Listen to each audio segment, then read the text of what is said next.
If you're a coach, you're an athlete, you say you do speed training, you want to get faster, kinograms could take your speed training to the next level. Kinograms allow you to freeze in time an athlete's mechanics with very objective criteria for each position. In this video, I'm going to talk about how to coach off of it, how to justify picking the right drills based on common errors of the kinogram and how to fix them. So I made a quick little video on how to make a kinogram. It was like 4 minutes long. And someone commented that they would like to see, thank you, Joel, cues, drills, and fixes to the errors in the kinogram. So let's get into it. This is new. Boom. All right. The kinogram is the technical model. So there's this article on Simply Faster. It goes into way more detail about the 5 main positions: toe off, max vertical projection, strike, touchdown, full support. I'm going to just briefly touch on what I look for each of these, but this article does more than enough to help you pick those positions, what it should look like, and some of the common errors. So this is the technical model, what we're striving for with our drills for our athletes, but there is going to be a difference between track and team sport athletes. Track athletes obviously are going to be a lot better sprinters, and you could be a little bit more specific or tough or stringent on evaluating their mechanics versus team sport athletes. So there's always context to the technical model as well. And everyone has their own. Just because someone's elbow doesn't get as high or whatever it may be, doesn't mean that getting higher would make them faster, or because it's low, it means that that's the reason that they're slow. So there's always context, but these are the main variations, errors, how to fix it.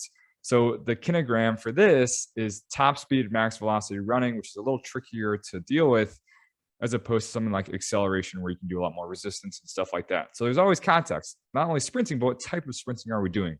And the more you do this, the better eye you will have for it. So you got to watch them just sprint in real time. Don't always rely on looking through a screen or recording.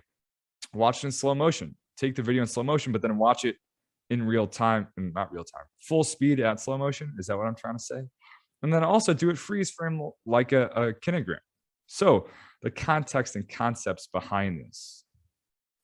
So cues and drills, picking interventions for athletes. How do we get the changes we want with the least amount of words / stuff going on? There should always be a goal to keep it as simple as possible. Which things are connected? So are there errors where there's 2 errors, but it's really one main thing? Can I fix multiple errors with one thing? So can one cue knock out 2 birds with 1 stone? What changes probably aren't going to happen? What just anatomically or things that are just characteristic to them as a runner, a sprinter, that just really aren't going to change? And what has nothing to do with actual sprinting, such as things that the hands twisting, the amount of pronation. Yes, those have to do with sprinting, but that's probably just their body's way of doing it. Does your athlete understand the process of getting faster? So you will actually get faster before you get slower. So I always equate this to Steph Curry. He's a very unique shot. It's high, 55 degrees. Right away, when he was learning that new shot, do you think he was lights out right away? No, he probably had a bunch of air balls learning this new shot. So in this process of progress, getting better, you're going to get a little slower before you get faster. So just to keep that in mind. All right, cue first, drill second. So if I can just say a phrase, a sentence, one word, and not have to set up a bunch of hurdles, not have to take time away from the lasers, then obviously do that, but then drill. So if you're drilling, see if they'll self-organize. Less is more in terms of words when you are drilling, at least at the beginning. See how they will self-organize. So there's a movement problem. They have to run over the hurdles. They have to overcome this resistance. They have to only use one leg. See how their body will default to getting that done. How does their body go to solve a movement problem? Probably towards their strengths and away from their weaknesses, which is probably why there's some errors in their kinogram. And then adjust if necessary based on what you see. And just to reiterate, as simple as possible, but not simpler. Yes, this is complicated stuff. Sprinting is full speed, the human body. But if it's something that you want to change, you have to exaggerate it. So whether it's arms, whether it's getting the knee up, whatever it may be. So disclaimer, before I get into all of it, this is for educational purposes. Everyone can improve on something. Yes, I have my own athletes. If any of them are watching this, awesome. Hopefully you learned some stuff. And no, I'm not trying to make fun or whatever it may be. These are just even my own kinogram is in here. So this is all for educational, productive purposes, not picking on anyone. So the technical model, we have a track athlete here, and then we have 2 team sport athletes here. So like I said, this is very well illustrated and detailed in the article. A relatively straight line from head to toe, max vertical projection high above the ground, almost looking kind of like a Lego man, 90 degrees in the front, not casting the shin. Straight line here, a little bit in front of the body, knees almost together or together, and then not sinking too much. Same thing here with one of the team sport athletes, a little bit bigger split, which we see in team sport athletes versus track athletes. And this is a team sport athlete going over hurdles. This is actually a pretty nice model right here. So if they do this well, whether it's sprinting, whether it's doing a specific drill, you know you're on the right track. But the individual differences, track athlete getting higher in front, team sport athlete a little lower in front, another team sport athlete about in the middle of these 2 guys. So there is variation, and this guy is a sub 1 second fly 10. This guy, I think, ran a 1:00:00, and this guy's like a low 1:06, something like that. So all fast athletes, all with themes, but all with their own individual differences as well. So it is important to put out there that although having 5 pictures will give more of a full story than just one freeze frame, there's still missing components of it. And I want to try this guy here. All right, so toe off looks nice. MVP looks nice. Touchdown. So these are kind of bleeding together, which I'll get there. Touchdown and strike. So technically, a little bit too big of a gap here, not sinking too much. So a decent kinogram, but it is important to watch full speed and what the kinogram won't tell you. So obviously this is a backside athlete, team sport athlete. Very bouncy, covers a lot of ground in their sprinting, but here's a position that the kinogram won't pick up. Casting in front, this is in between MVP and touchdown, and not necessarily that this is bad, this is just a flexible athlete, but casting in front. So although a kinogram is important, you still have to look at the full thing. It tells you what positions they get to, but it doesn't tell you how they get to those positions. So for this, MVP, boom, nice. Touchdown, yes, a little bit behind, a little backside, but you're missing this big cast right there. So there's always context. All right, let's do some more drawing. I like this function. So the first/biggest error is simply if the kinogram is in the wrong order or some of these positions bleed together. So this is touchdown right here, but we're not in strike yet as the opposite thigh is not parallel. And then it's looking almost like max support, which would be maybe one more frame forwards, and strike are happening at the same time. I think I just used the same picture for these, but this looks pretty nice, a little low in front, not bad here. Same thing, touchdown happens when the back thigh is not parallel yet. And then a lot of sinking here, just looking at that position where strike and max support happen at the same time. And this is where strike and touchdown happen at the same time. So first, if the kinogram is just simply not in the right order, then that is going to be a big red flag. So if simply the kinogram isn't correct, it's going to take time, consistency, encouragement. Start simple and go from there, because there are bigger changes that have to be made with these fundamental order of positions of the kinogram. Heel strike / in front of the body, touchdown in front of the body. So little low in front, nice MVP. So this heel is coming down first and relative to the hips. So we will strike a little bit in front, but we want to minimize that distance. So same thing, nice toe off, nice MVP, but there, and this is strike and touchdown at the same time, but this is a lot of distance between the touchdown and the hips. And why this is slower, not only you're not going to get the bounce from the ankles and the Achilles, but this athlete has to spend all the time on the ground to let her hips travel forwards, maybe to like right here. So then she can create that angle at toe off, as opposed to if we go back to a solid kinogram, this touchdown is happening pretty close to underneath the hips. And then they're just going to be able to pop on and off the ground quick and not have to wait to roll over their front foot. So that would be a big fix or a big error. So you could cue it. I want you to be taller, feel 2 inches taller than what you are right now. I want you to feel floating across the track, really bouncy. Just this idea of elevating. Do weight belt fly 10s. We have weight belts, I think they're 6 or 8 pounds. Just put it around the waist and do a fly 10. We want to exaggerate being tall, so we're going to weigh them down with something else. The rudimentary hop series, just to build ankle stiffness or any sort of plyometrics, because if they don't feel strong enough or comfortable enough in a dorsiflex position, but on the ball of their feet, then they're not going to do it, especially at full speed. Do not say run on your toes. Running on the balls of the feet is not the goal. It is an end result of being tall and bouncy and floating across the track. That's where, yes, there are these positions. Is that the end goal or is that the product of something else? So you don't want to start with the end product if they're still squatty, if they're still out in front of their body or whatever it may be.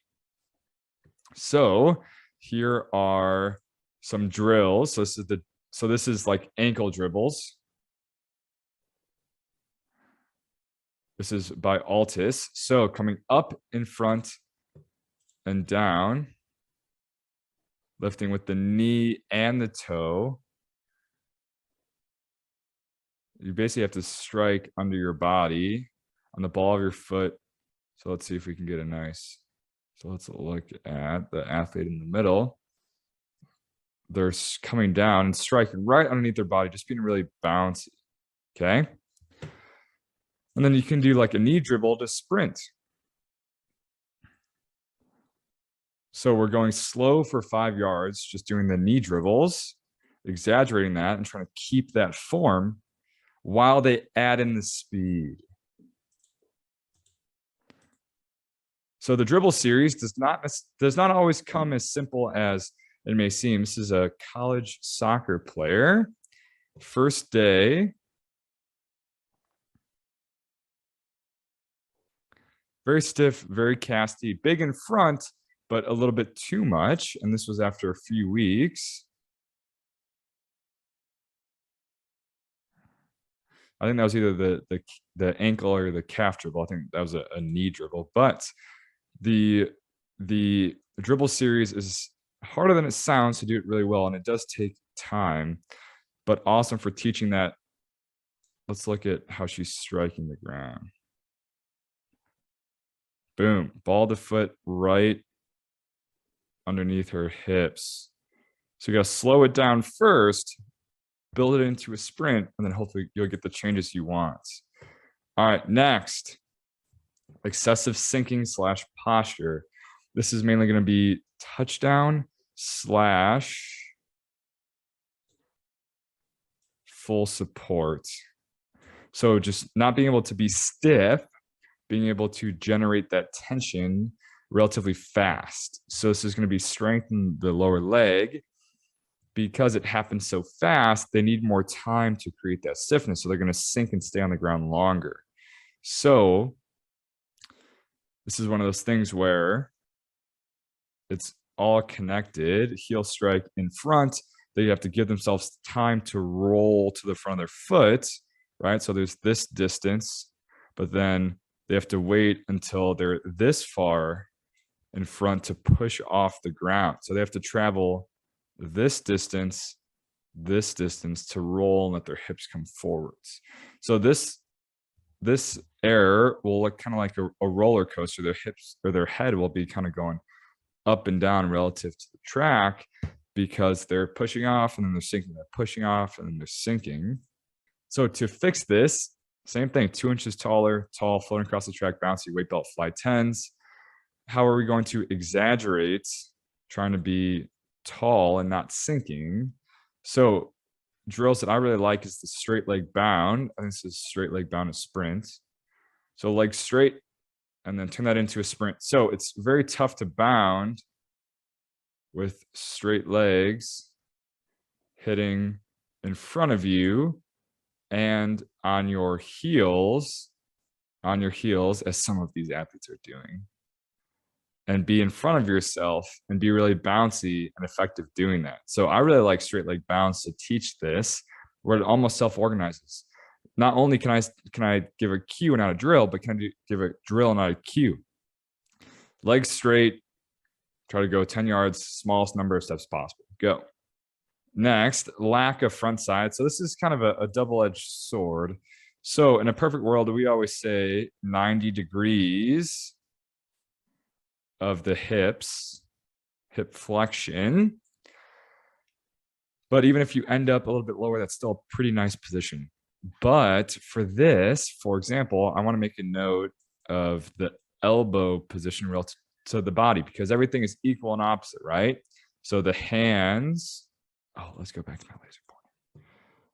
The hands are like the feet, the knees are like the elbows, and the shoulders are like the hips. Everything works equal and opposite, contralateral and sprinting, opposite arm, opposite leg. So you could just say get your knees up. But if I had $1 for every time just saying get your knees up, while they were also sprinting for time max efforts, and it actually worked, I would not have that many dollars. So there's something about, obviously, they're not trying to have low knees. That's just what their body does. So I don't coach the arms too often, but it's a lot easier to control your arms than it is to control your legs. So one thing that I found to be successful is I want to see a little bit of daylight between your elbow and your body when you come up in front. I don't necessarily arm straight. Not trying to get my hand as high as possible, but just get that elbow in front. You know, we say cheek to cheek with the hands. Well, I want to emphasize the elbows because that's going to drive the knee as well. Dribble series, hand position wickets, which I think is next, or single leg step overs. Perfect, right here. So lack of front side. So I think this is another, yep. So this athlete, no arms right here, and the visual learners, he's trying to watch his buddies go, but right, lift the knees, lift the toes, feel everything in front of your body. That was a decent frame right there. Okay, next, single leg step overs into a high knee, add both knees on the run out. Right, so how do we exaggerate something? Well, we want to get our knees big in front.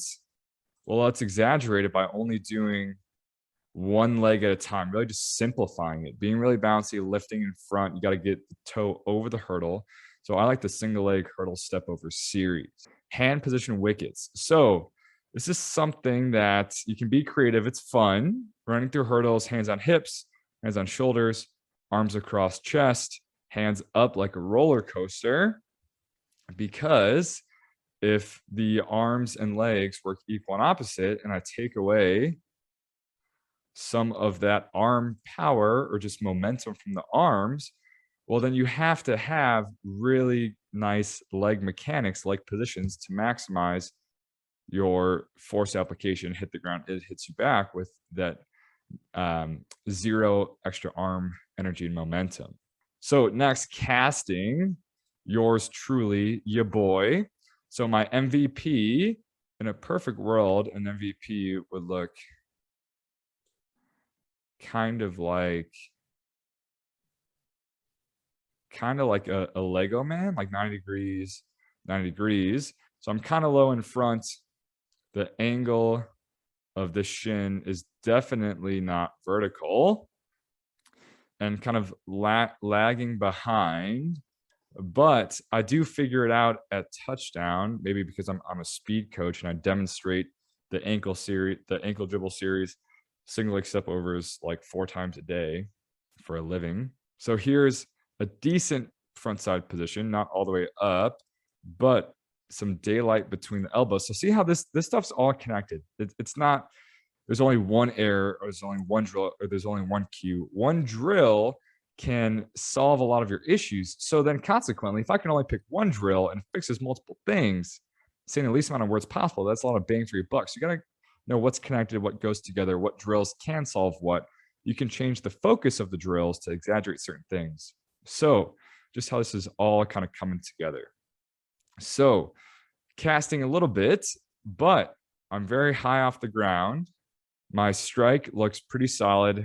My touchdown looks pretty solid. I'm not sinking too much. So it's like, yes, that's not the best looking kinogram, but at what, 200 pounds, I ran a 108, which is okay. It's not awful for someone that doesn't really train that much. Maybe I just have so much hang time that I do have to cast to kind of slow myself down because I am so big in front. There's so many possible things, but casting is one issue. So cueing just being up and down, vertical. So athletes can cast when they're reaching, trying to go too far, but you don't want to cue shortening up your steps necessarily, because then it just becomes super choppy and you still have to move forwards.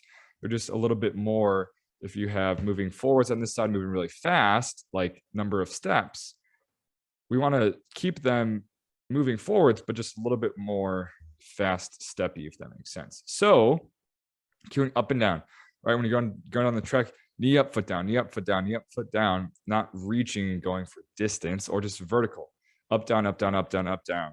So these single leg step overs, you can really emphasize the down part because you don't want to hit the wicket in front of you. And let's watch this again and see if you can figure out which one is the track athlete.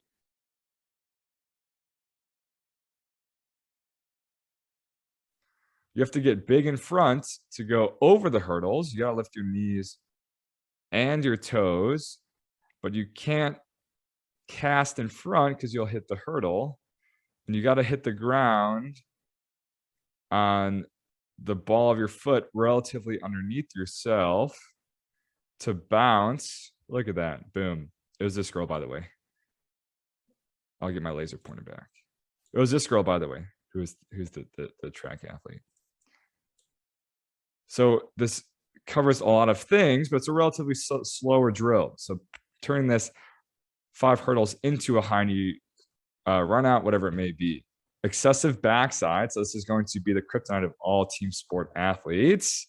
Let's get my trusty dusty pen tool out. All right. So this is mainly going to manifest itself at touchdown, this gap in between the knees.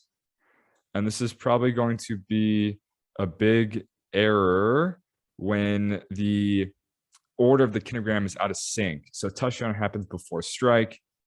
Sorry. This is just one of my faster athletes relative to their age. But big sync, right? In front, heel strike, big thigh gap in the wrong direction, misordered kinogram positions.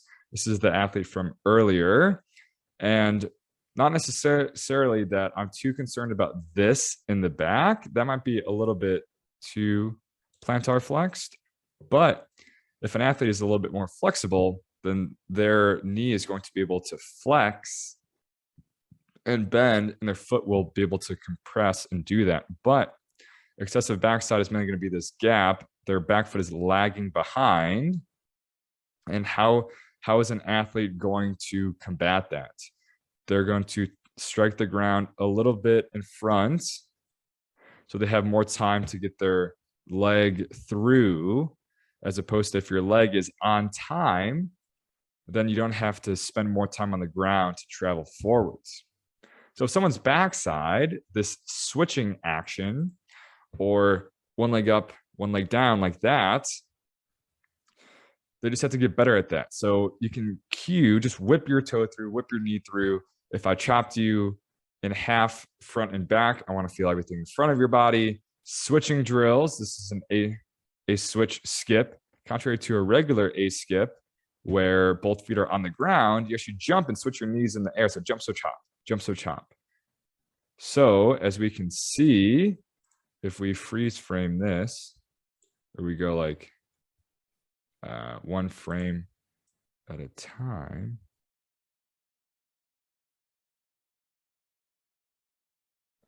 as one knee goes down, the other comes up. Look at that right there. Boom. Very athletic middle school athletes. Or the dribble series, just emphasizing slowing down, getting big in front. So you can also just use kinograms for pre-post. So this was an athlete of mine. Toe off nice, MVP nice. Wrong order, touchdown happening before strike. A little bit of sync on strike / full support. I think that's almost the same frame. And this is a few weeks later in laser wickets. This is one of the technical models that I used. Strike happens before touchdown. At touchdown, knees are together. Very tall position at full support. Just a way better kinogram. This is a good drill for him and good progress for him as well. So that's one use of the kinogram. To evaluate asymmetries, which it's one of those things where it's like, no athlete is ever really going to be perfect, even if it's a soccer athlete like this one, to where they just kick so many balls on their dominant side. So their kicking foot is good at being fast, their other foot is good at being supportive and strong, et cetera, et cetera. But if you're far enough back, let's see if we can pick a few of these. So on this frame, hands are about even. This frame, the hands aren't even. The left foot is a little bit more pronated on touchdown. This looks a little bit more straightforwards. Hand position, different in this one, different in this one as well. Knee a little higher on this takeoff or toe off between this one. These look about the same right here. So it's one of those things where it's, yes, if it's a huge red flag, but would I expect it to be 100% perfect anyways? No, probably not. Another use is evaluating drills. This is something that I've really become a fan of when you're picking drills, at least done relatively close to full speed. Which ones look like the technical model? So are they almost as fast as normal in that drill? So first, is the kinogram of that drill regular, or is it similar to how the kinogram should look? So timed laser wickets. There's some athletes that look great in wickets. Their times are way slower. So it gets them in the right positions, but it's probably not going to transfer as much as someone who has a similar timed laser wickets, say that 10 times fast. Some drills, can you even get up to full speed? So is that more of a basic first fix drill versus a full speed drill? And is it fast enough to be fast, but slow enough to make changes, right? Top speed is tricky. You can't always use the same types of interventions as you do for like acceleration, for example. So evaluating drills, this athlete from earlier, got them in the wickets now. So toe off looks about the same. Oh, way, not way more, but just more hip flexion, a little bit less reach, or a little bit quicker on the leg recovery on MVP, because they have to get down to the next hurdle. We're still kind of heel striking in front of the body, but instead of having touchdown before strike, now we have strike and touchdown at the same time. And this looks a little taller, a little less sinky, or at least compared to these. Like this athlete, top of the head, even with the bricks, and now it's like halfway down. Those look about the same. So this is a good drill for this athlete. It's correcting some of the things we're looking for, but not all of them. So what else could get the job done? Evaluating drills. So same thing for this athlete. Hands on hips, wickets. Toe off looks nice. A little casty in front. And same thing with the other leg. A little casty in front. But touchdown looks nice, knees together. Strike looks nice before touchdown. Same thing here. So everything looks pretty nice besides maybe a little casty.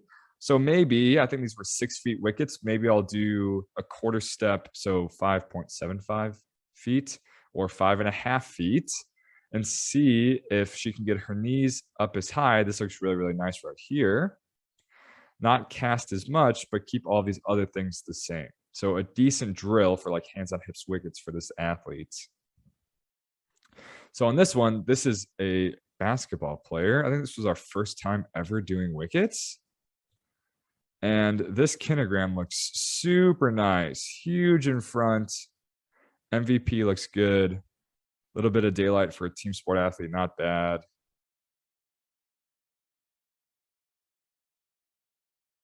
Not so much on this side, but MVP looks nice, kind of like that Lego man. Nice 90-degree angles-ish. Strike.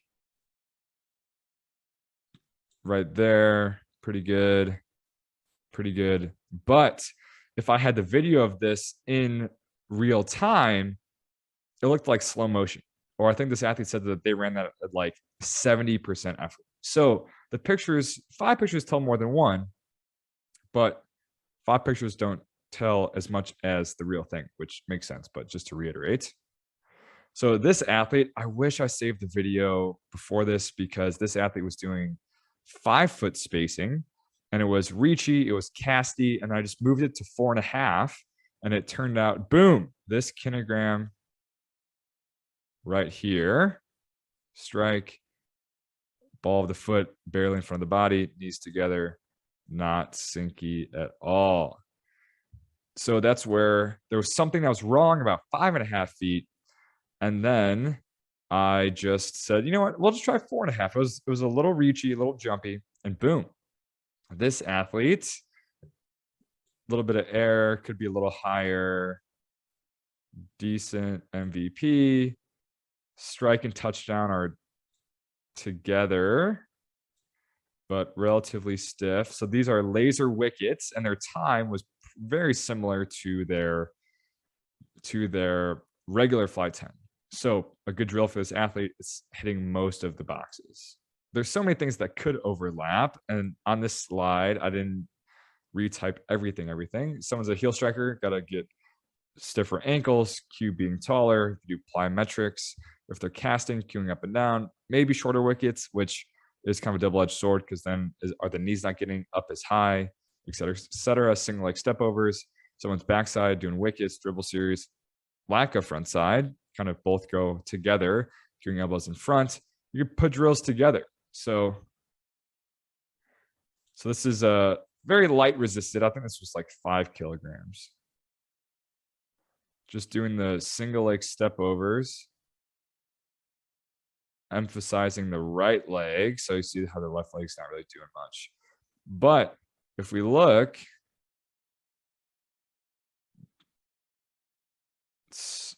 I guess it's kind of strike, but hitting the ground, take off. For one leg relative to the other, that looks pretty nice. Still a little sinky, a little heel strikey. So I would cue, let's do that again, but even taller on this one, and then do the other side, obviously. So there's multiple ways to like skin a cat or get the job done. Just got to be creative. But in real life, fast is fast, and it's not going to be perfect. So this athlete had been chasing under 1 second. Peep the crowd reaction. I wonder which voice was mine. Oh gosh, I was hyped. Give me a break. So fast is fast. And sometimes you just got to turn your brain off and let it eat, you know? If we do a very blurry kinogram, not bad. Huge thigh split. This athlete is going to be, which is surprising that it was this fast for this kind of backside. A lot of pronation, which is what it is. Long legs, very bouncy, very quick turnover. They're able to get some nice fast arms in this to where, well, are we going after the kinogram just to chase the kinogram, or are we going after the kinogram because it's a factor that makes us faster? So there's definitely context, but when doing this in real life, real time, you need rest time anyways. So I don't make the kinogram right then and there, but because I know the 5 main positions, I know what to look for. I can scroll through and say, okay, as I have the slow-mo video on my phone, I pause it and then I scroll. I say, okay, take off, toe off looks nice. MVP looks pretty nice. Strike, pretty nice. Touchdown, knees together-ish, look nice. Not that sinky, good. And then I can say, oh, I think with this athlete, so I said, oh, you know, in this position, I don't want your knees to almost be together. So we're spending a little bit too much time behind you with your knee and your foot. Whip your toe through. Feel it big in front, fast, you know? So I'm not making a kinogram, but because I know what it is, I know what to look for when doing it in full speed. So another reminder that the kinogram still doesn't tell it all. It tells more than one picture, but how do they get into those pictures? What happens before or after it? But hopefully going through the technical model, some of the big errors and drills, consequently how to fix them in real time, it's just looking for these kinogram consistencies, these themes, these errors, having the Rolodex of easy, medium, advanced drills, having those cues that maybe can be a little bit more complicated that your older athletes might understand versus your younger ones. So that's coaching with the kinograms. Hopefully that made sense. Top speed running. Anything that didn't make sense, please let me know. If you made it this far, thank you. Please subscribe if I didn't already put my subscription animation at the beginning. But this is great. Keep learning, keep running fast, keep filming yourself, keep analyzing, and go team.